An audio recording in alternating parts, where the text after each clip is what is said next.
आज देश में एक विषम परिस्थिति है जब खेत और खलिहान पर हमला बोला गया है।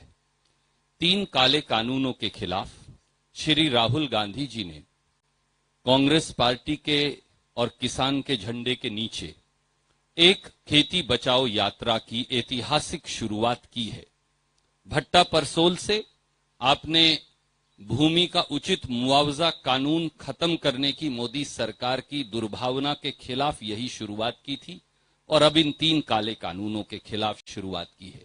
बगैर किसी विलंब के मैं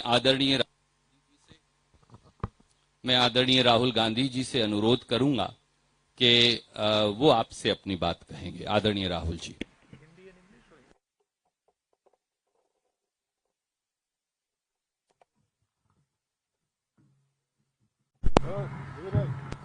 धन्यवाद रणदीप जी, अमरिंदर सिंह जी, झाकड़ जी, प्रणीत कौर जी, कांग्रेस पार्टी के हमारे सीनियर नेता हरीश रावत जी, प्रेस के हमारे मित्रों, आप सबका यहाँ बहुत बहुत स्वागत।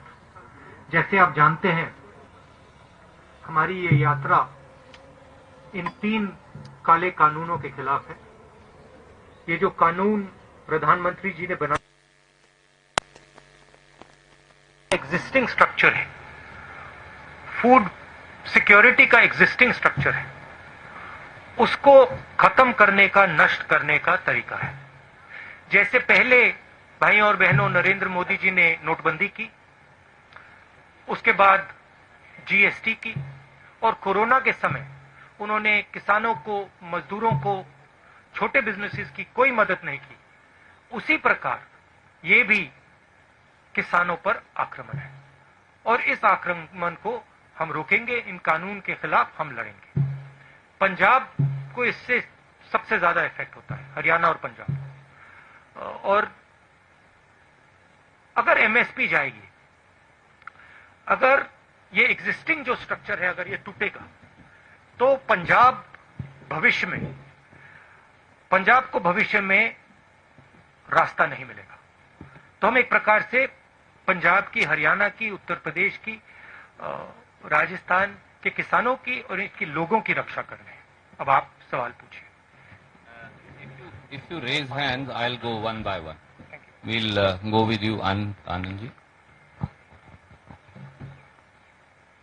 Just wait for the mic. You raise hands, I'll note down, and then we'll do it in an orderly fashion. Rahul ji, you are on the खेती बचाओ मिशन, but before this आप बेटी बचाओ मिशन में थे, हाथरस जा रहे थे।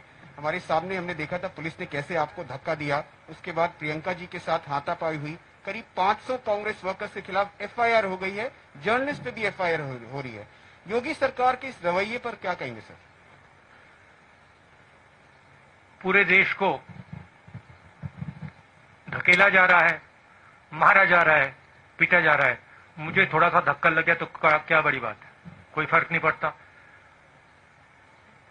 It's not a big deal.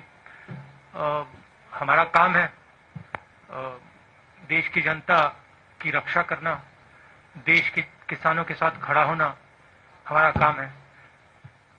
ऐसी सरकार है, अगर हम खड़े होंगे धक्का लगेगा, लाठी लगेगी, ठीक, खा लेंगे लाठी, धक्का खा लेंगे, क्या है।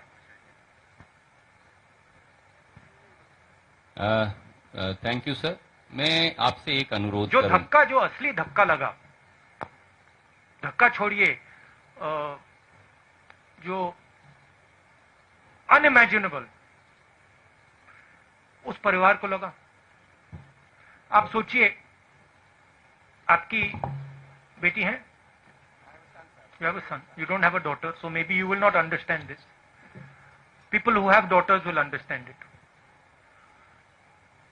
You might not understand the rape aspect, because that is something that Indian women have to deal with.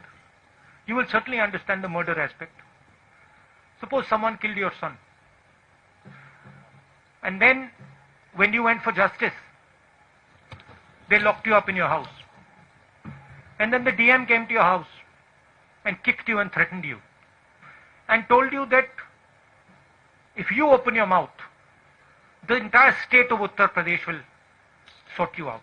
and then told you, don't worry, all these protesters, they will go away, Rahul Gandhi will go away, but we will be here. Now you get a feeling, get a sense of how you would feel. That is how that family felt. That is why I went there, because I wanted that family to know that they are not alone. मैं इसलिए वहां गया था और मैंने परिवार से कहा, मैं सिर्फ आपके लिए नहीं आया हूं, मैं आपकी बेटी के लिए आया हूं, आपके लिए आया हूं, मगर मैं देश में जो लाखों महिलाएं हैं जिनके साथ रोज कोई ना कोई बदतमीजी होती है, हजारों महिलाएं हैं जिनका रेप होता है, मैं उनके लिए भी यहां आया हूं। इंटरेस्टिंग बात यह है कि बच्चे का रेप होता है, मर्डर होता है, पूरा एडमिनिस्ट्रेशन परिवार पर आक्रमण करता है और देश के प्रधानमंत्री एक शब्द नहीं कहते। इंटरेस्टिंग बात है। Thank you sir. May I make one request, आप कोई भी प्रश्न पूछ सकते हैं, स्वागत है, क्योंकि राहुल जी ने सुओमोटो में 3 किसान बिलों की आपसे चर्चा की है। पहले उससे जुड़े सवाल ले लें और फिर कोई और प्रश्न हो तो वो लेंगे। Raman ji from news 24। Sir, I have noted down, I am going to come to everyone. Sir, जो किसान के 3 अध्यादेश के बारे में आप लगातार जिक्र करते हैं कि इसको केंद्र सरकार ने बिना किसानों से सलाह मशविरा किए, बिना पॉलिटिकल पार्टीज को कॉन्फिडेंस में लिए पास करवा दिया। अब चूंकि पंजाब में, हरियाणा के कुछ भागों में भी आंदोलन हो रहा है, लेकिन नरेंद्र मोदी या उनकी सरकार के लोग हमेशा इसका मजाक उड़ाते हैं। वो कहते हैं कि राहुल गांधी ट्रैक्टर यात्रा कर रहे हैं, लेकिन ट्रैक्टर पर गद्दा लगा कर यात्रा कर रहे हैं। वो किसानों की क्या बात करेंगे? और अगर वाकई किसान परेशान हैं देश के दूसरे हिस्सों में, वहां कोई बात क्यों नहीं करता, वहां कोई आंदोलन क्यों नहीं हो रहा? देखिए, बात क्या है, पहले आपने स्मॉल एंड मीडियम बिजनेस पे आक्रमण किया, उनको आपने खत्म कर दिया। फिर आपने जीएसटी, कोविड के समय आपने अपने 2-3 मित्रों की मदद की, लाखों करोड़ रुपए आपने उनका माफ कर दिया। मजदूर घर पैदल जा रहे थे हजारों किलोमीटर, पानी नहीं था, भोजन नहीं था, आपने एक शब्द नहीं बोला, उनको आपने वार्निंग ही नहीं दी, एक दिन वार्निंग नहीं दी। कमरे में बैठे आपने कहा लॉकडाउन होगा, लॉकडाउन कर दिया, मर गए वो। 100-200 लोग वैसे ही मर गए। आपने जो देश की रीढ़ की हड्डी है, जो इस देश को रोजगार देती है, स्मॉल एंड मीडियम बिजनेसेस को खत्म कर दिया है ये देश। और आप देखना, मैंने फरवरी में कोरोना की बात की थी, उन्होंने कहा राहुल गांधी मजाक कर रहे हैं। अब देखिए, समझ किसको है किसको नहीं है। एक व्यक्ति आपको कह रहा है, फरवरी में कह रहा है कि कोरोना से हिंदुस्तान की इकोनॉमी, हिंदुस्तान के लोगों पर बहुत जबरदस्त चोट लगने वाली है, और दूसरा व्यक्ति कह रहा है 22 दिन में ये लड़ाई जीती जाएगी। समझ किसको है ये तो आपको जज करना है, मैं तो नहीं कहूंगा। एक व्यक्ति कहता है 22 दिन में लड़ाई खत्म हो जाएगी, उसको यह भी नहीं मालूम कि कोरोना है क्या, देश क्या है, कैसे चलता है। उस टाइम भी मेरा मजाक उड़ा रहे थे, और अब मैं आपको बता रहा हूं, और आप लिख के ले लीजिए, आज भी मजाक उड़ाएंगे, मगर 6 महीने बाद याद रखना जो मैं आज कह रहा हूं। 2 चीजें आपसे कहूंगा। पहली बात, ये देश अपने युवाओं को रोजगार नहीं दे पाएगा। नरेंद्र मोदी ने ढांचा तोड़ दिया है। अब नरेंद्र मोदी खेती के ढांचे को तोड़ने जा रहा है। अगर नरेंद्र मोदी ने खेती के ढांचे को तोड़ दिया तो एक तरफ रोजगार नहीं मिलेगा, दूसरी तरफ भोजन नहीं मिलेगा। ठीक है, अभी मेरा मजाक उड़ाएंगे, उड़ाने दो। 6 महीने बाद, जैसे आज मैं फरवरी की बात कर रहा हूं, 6 महीने बाद आप देख लेना। ठीक है, ये सिस्टम है, ये फूड सिक्योरिटी का सिस्टम है, एमएसपी है, फूड डिस्ट्रीब्यूशन सिस्टम है, प्रोक्योरमेंट सिस्टम है, मंडियां हैं। ये एक प्रकार से किसान का, फूड सिक्योरिटी का एक किला है, ये प्रोटेक्ट करता है। किले में कमियां हैं, मैं ये नहीं कह रहा हूं कमियां नहीं, कम मंडियां हैं, करप्शन है, इंफ्रास्ट्रक्चर बेहतर होना चाहिए। मगर किले को अगर आपने तोड़ दिया तो किसान बच नहीं सकता। अब नरेंद्र मोदी किले को क्यों तोड़ रहे हैं? नरेंद्र मोदी ने जीएसटी क्यों की? नरेंद्र मोदी ने डिमोनेटाइजेशन क्यों किया? नरेंद्र मोदी जी ने कोरोना के समय गरीबों की मदद क्यों नहीं की? दो नाम दे सकता हूं आपको, अंबानी, अदानी। ये ट्रायंगुलर ग्रुप है, अदानी, मोदी, अंबानी। और नरेंद्र मोदी का काम रास्ता साफ करने का है। उनको ऑर्डर दिया गया है कि स्मॉल एंड मीडियम बिजनेसेस को खत्म करो, किसानों को खत्म करो, मजदूरों को खत्म करो और हमारे लिए रास्ता खोलो। अब मजाक कौन कर रहा है ये आपको डिसाइड करना है। Raman ji, I'll come back to you. We have to. I'll come back to you. We'll give you a second एक question. सेकंड, क्या भाई?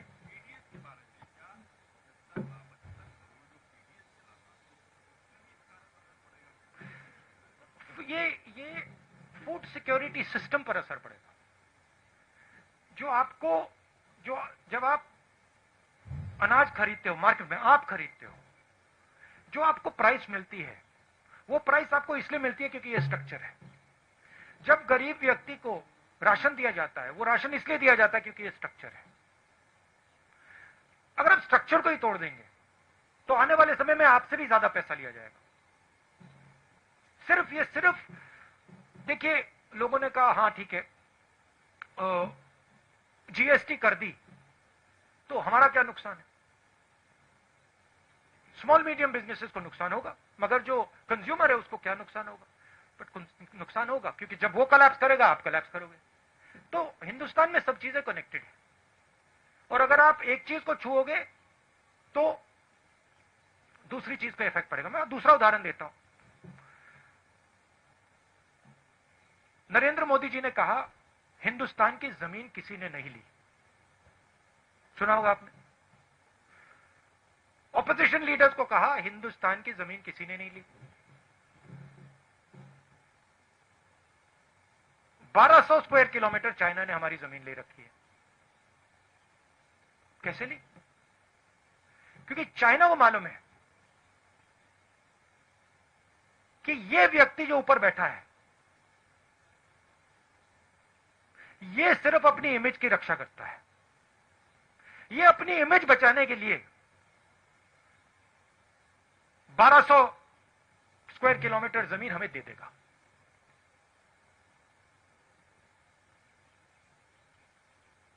आप सिर हिला रहे हो, पूरा देश जानता है।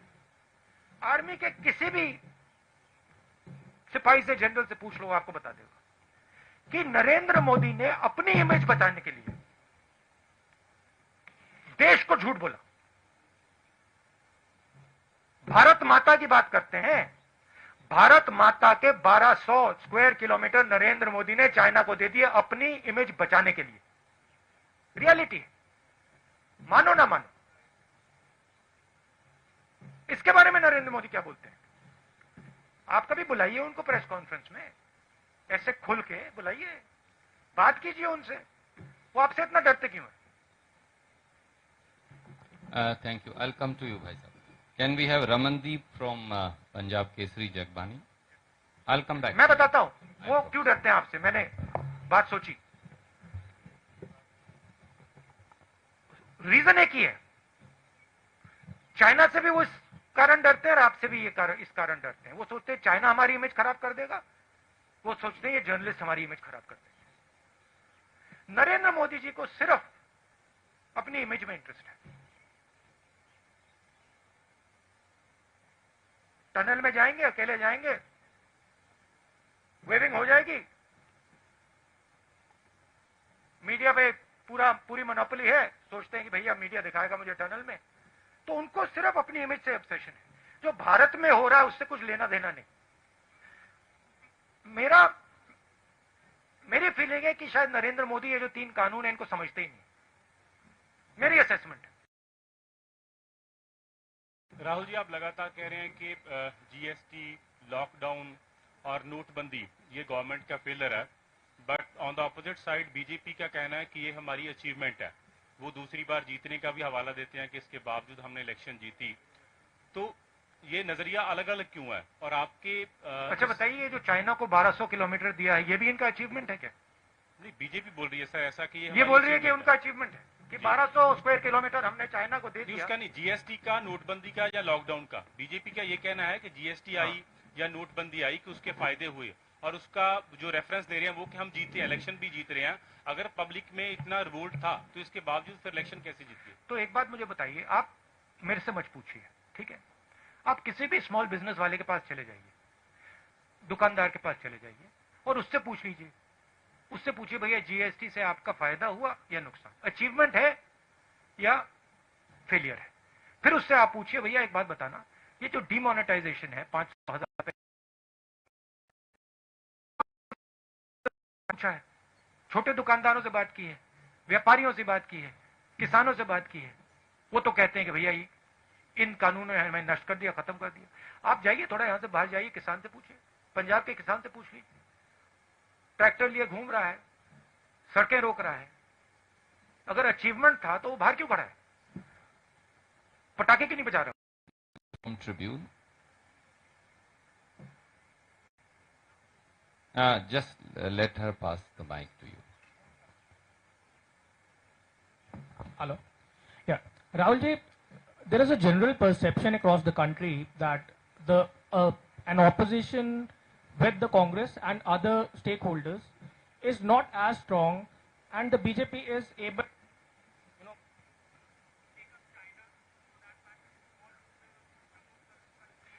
Can you put the mic?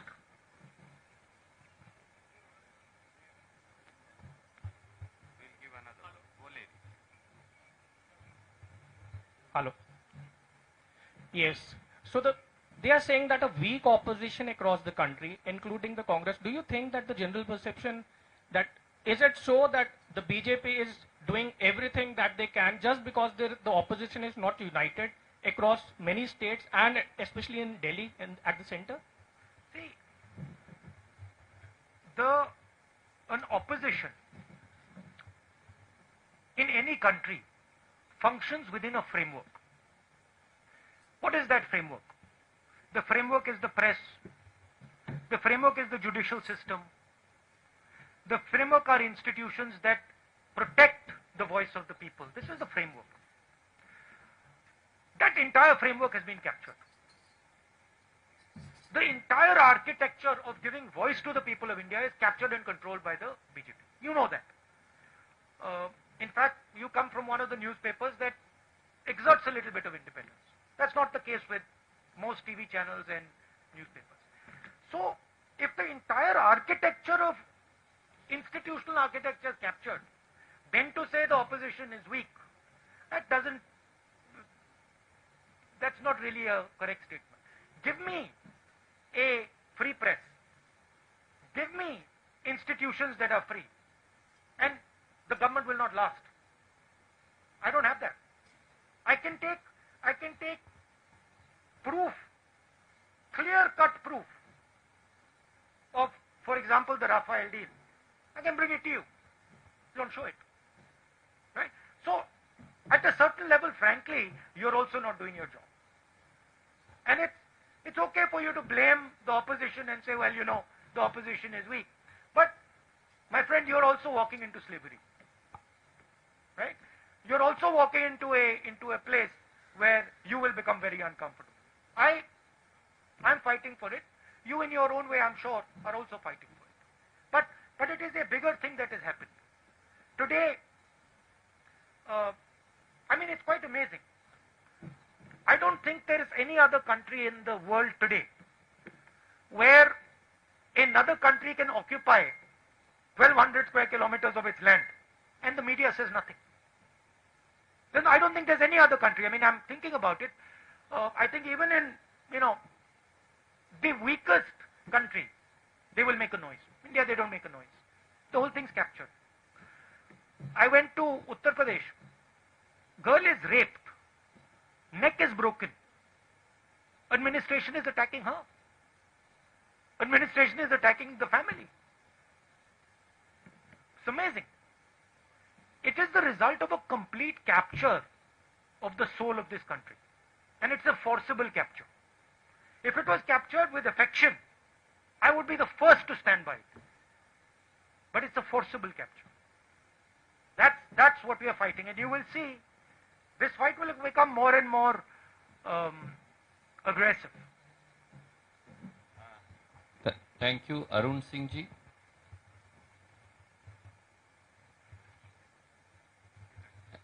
And then Gurpreet Singh Chattha ji from Ajit thereafter. Hello Rahul ji, आप उत्तर प्रदेश गए, आप पंजाब आए हैं, आप लॉकडाउन के दौरान टैक्सी ड्राइवर से बात कर रहे थे। आप जब भी कहीं जाते हैं, किसी इशू को उठाते हैं, बीजेपी की तरफ से एक वर्ड है पॉलिटिकल टूरिज्म। आपको ऐसा लगता है कि जब आप किसी कॉज को, किसी इशू को हाईलाइट करने की कोशिश करते हैं तो उससे डेविएट करने के लिए पॉलिटिकल टूरिज्म की बात आप करिए। अब उत्तर प्रदेश सरकार ये कह रही है कि एक इंटरनेशनल साजिश है यूपी सरकार को बदनाम करने की, जो कुछ हो रहा है वहां पर हाथरस में।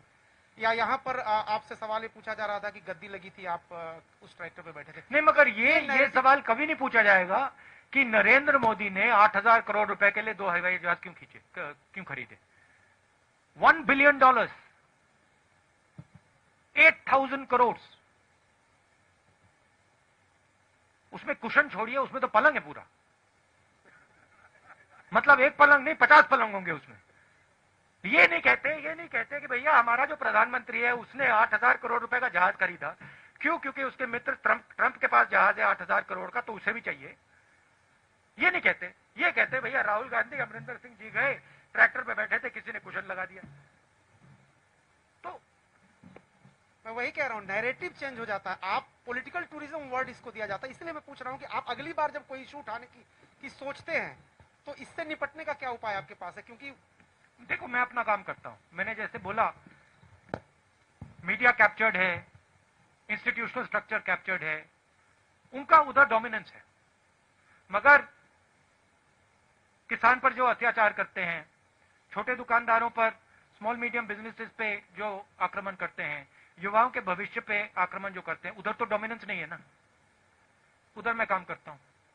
अब कहीं ना कहीं हिंदुस्तान के युवा को दिखेगा कि भाई यहां पे नरेंद्र मोदी जी टनल में वेविंग कर रहे हैं, मगर मुझे खाने को नहीं। किस बात की वेविंग कर रहे हैं वो टनल में, जब मुझे खाने को नहीं है, मेरे पास रोजगार नहीं है, मुझे भविष्य नहीं दिख रहा। तो कभी ना कभी रियलिटी, सच्चाई तो बाहर आती है ना। मैं पेशेंट आदमी हूं, रुक जाऊंगा थोड़ी देर। शुक्रिया। Can we have Gurpreet Singh ji from Ajit? Sir, मैं माइक देता हूं आपको। हेलो सर, जैसे आपकी पार्टी बोलती है, आपके वर्कर बोलते हैं कि आप जब सत्ता में आए, आपकी सरकार कांग्रेस बनती है तो 3 बिल हैं जो आपने बोला कि हमने वो बंद कर देंगे।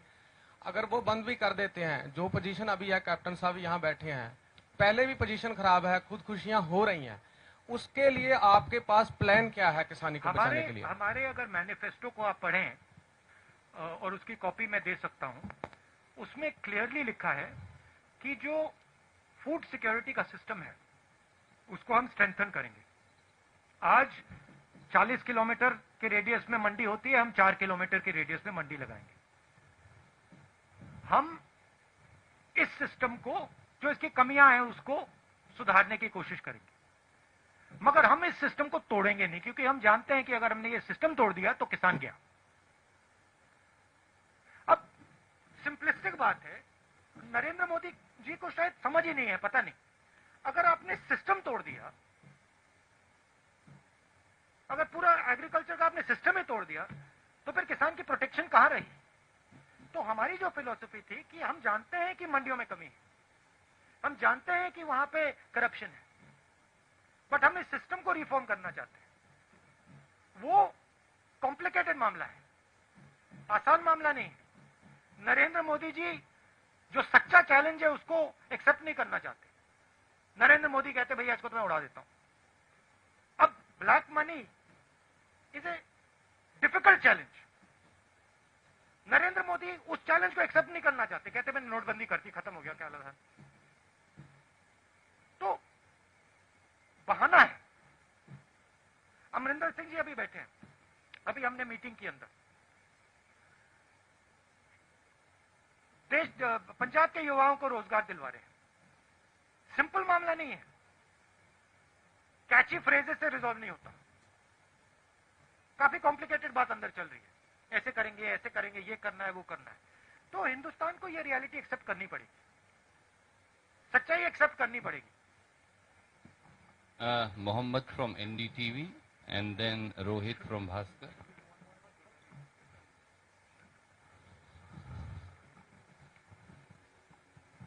So you have been mentioning in your speeches that you will save the federal structure. You are fighting this for saving the federal structure. In 1970s, the Punjabi Suba movement in Punjab was also for strengthening the federal structure, and it was crushed, and partly it is blamed on Congress party also. So why Punjab and Punjabis should trust you on this?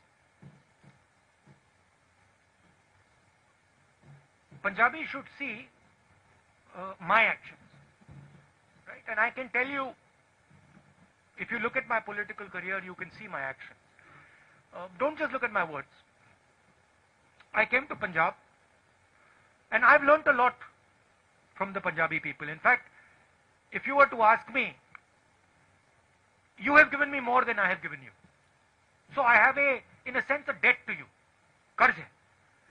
So in my mind, I believe that the people of this state, they have a particular spirit. That spirit has taught me quite a lot. I'll tell you a small story. I remember, and this has never left my sister or my mind, ever. It will never leave. I remember when in 1977, my grandmother lost the election. There was no one in our house. Nobody. But there were Sikhs in my house.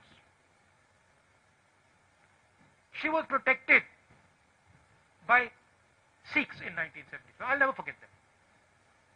Right? So I have, in my mind, it's a strange thing, but there is a debt that I feel I owe the people of Punjab.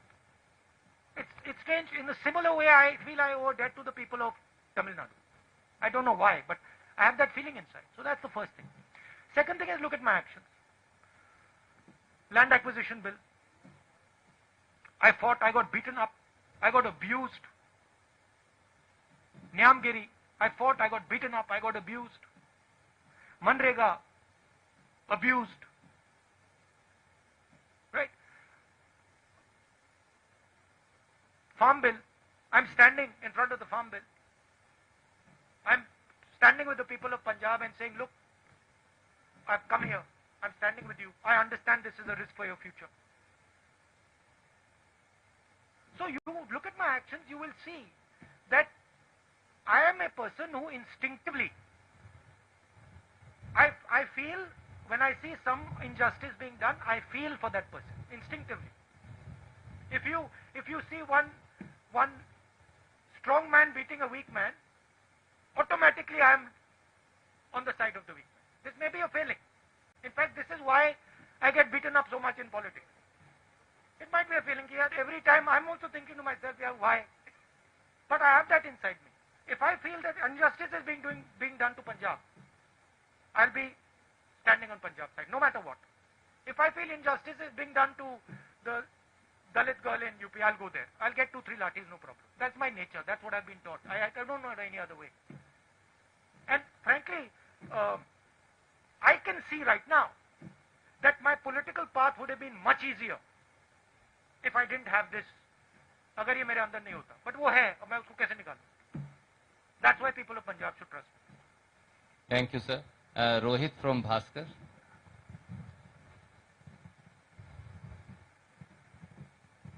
Rahul ji, मेरे आपसे 2 सवाल हैं।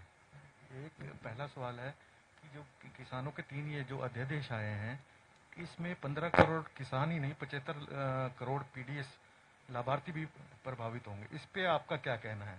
दूसरा, मोदी जी ये कहते हैं कि भाई ये जो अध्यादेश आ रहे हैं इससे किसानों को फायदा होगा, मंडी नहीं खत्म होगी, तो फिर दिक्कत क्या है? अगर किसानों को फायदा होता तो नरेंद्र मोदी जी ने पार्लियामेंट हाउस में डिबेट क्यों नहीं कराई? उधर वो भी बोलते, हम भी बोलते। अगर फायदा होता तो कोरोना के समय जब वो जानते हैं कि किसान बाहर नहीं आ पाएगा, हम हरियाणा जा रहे हैं, आज सरकार कह रही है कोरोना का समय, जब वो जानते हैं कि किसान रेजिस्ट नहीं कर पाएगा, तो उन्होंने ये बिल क्यों पास किया?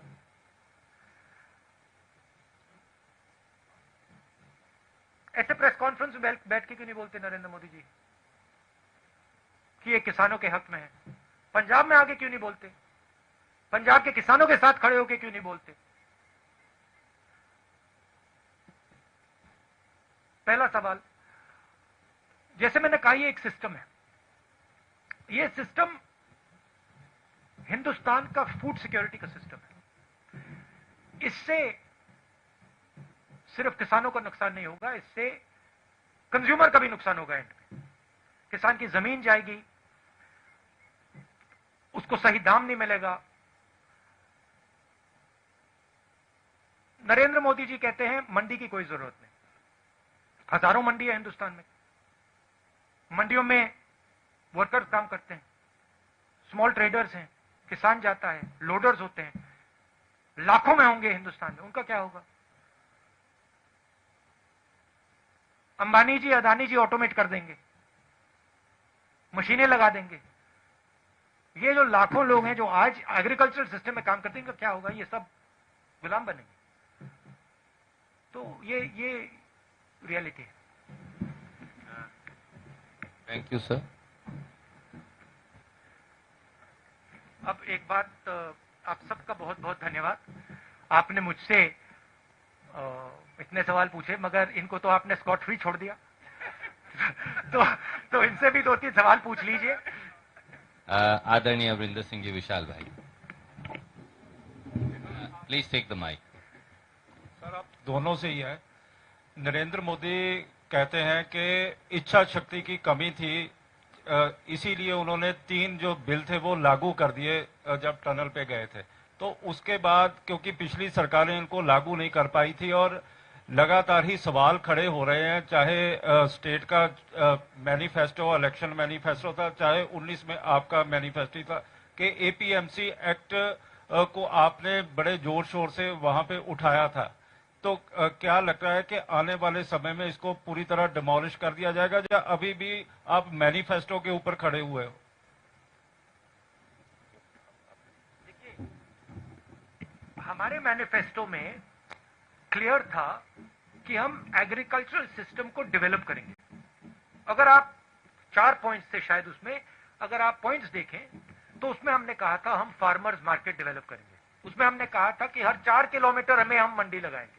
उसमें हमने कहा था कि हम infrastructure, farm to fork infrastructure बनाएंगे। हमने ये कहीं नहीं कहा था कि हम पूरे के पूरे फूड सिक्योरिटी सिस्टम को नष्ट कर देंगे। नरेंद्र मोदी जी ने इन 3 कानून के साथ पूरे के पूरे फूड सिक्योरिटी सिस्टम को नष्ट कर दिया है। इसलिए पंजाब का किसान खड़ा है, इसलिए हम यहां प्रेस कॉन्फ्रेंस कर रहे हैं। सर, सेशन बुला रहे हैं जल्दी इसको लेके। You'll have to take one question. Can we go to Kanchan from the Indian Express? Session वाला सर बता दीजिए जरा। स्पेशल सेशन बुलाया जा रहा है जी, इसको लेके। स्पेशल सेशन भी प्लस लीगल जो भी करना पड़ेगा हम करेंगे। और जो आदरणीय राहुल जी ने कहा, अगर आप 2019 का कांग्रेस का घोषणा पत्र देखेंगे तो उसका बिंदु नंबर 7 क्लॉज नंबर 12 अगर पढ़ेंगे तो वहां फार्मर्स मार्केट का पूरा खाका दिया गया है। धन्यवाद। कंचन जी। Rahul ji, Yogi, the CM of UP, has said that Hathras rape was an international conspiracy. What do you think about that? And another question is that the Akalis have asked you 5 questions here in Punjab. The gist is that what were you doing abroad when the farm bills were passed in the parliament? You were not even here for the farmers. My mother had gone for a medical checkup, and my sister couldn't go with her because some members of her staff had COVID. So that is why I was with my mother, helping her through a medical checkup. I'm her son also, after all, and I have to look after my mother. Thank you. And they were, and madam, they were supporting that ordinance. The other thing is, yeah, of course, which the Akalis won't tell you, is that they have worked with the BJP. उनके साथ BJP साथ उन्होंने सालों काम किया है, और जब ये 3 बिल पास हो रहे थे, उनकी मदद अकाली दल कर रही थी। तो वो तो पूरा पंजाब का किसान जानता है। आपका दूसरा सवाल क्या था? About the Hathras rape being a international conspiracy, Yogi ji has said. I mean, Yogi ji is entitled to his opinion. He's more than welcome to imagine whatever he wants to imagine. What I saw there was a lovely girl who was molested. Her neck was broken. Her family was threatened. And the people who did it, no action was taken against them. If Mr. Yogi sees an international conspiracy, well, that's fine. That's his prerogative. What I saw was a tragedy.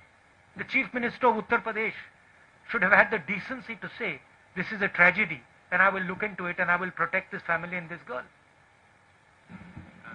Thank you. I think we'll need to wind up.